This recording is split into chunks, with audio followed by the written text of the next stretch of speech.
Splines are useful sketch elements that let you create organic yet controllable curves, giving you more natural, aesthetically pleasing and ergonomic features to your designs. They're created in the sketch and can range from extremely subtle to largely fluctuating curves. They can be open or closed curves and can be controlled with either dimensions, manual manipulation or plotting in a coordinate system.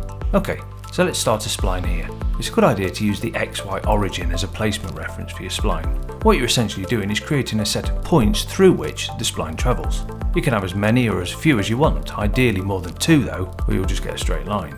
The placement of these points dictates the extent of the curve, both in the X and Y directions. As you see, as I add more points, the curve develops and creates a continuous path between them. In many cases it makes sense to keep the points to a minimum if possible. To manipulate the spline further, you have a set of options and controls. To access these, double-click the spline.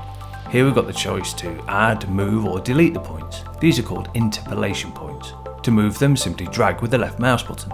They can be dragged along the curve, left and right and up and down, to make the curvature flatter or sharper. You can also add and delete the points by selecting the spline and clicking the right mouse button.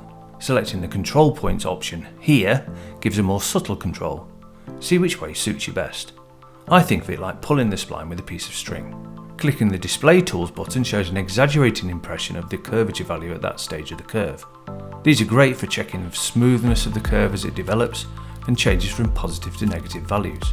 You can change the scale of this to more easily check for evenness of transitions. You can also control the points using specified values in the X and the Y, either using the sketch origin or a coordinate system you can place in the sketch. The coordinates can be saved and reused as a PTS file. And finally, the Fit tab gives you some more options to control the spline too. Give them a try to see whether they can help you get the curve you want.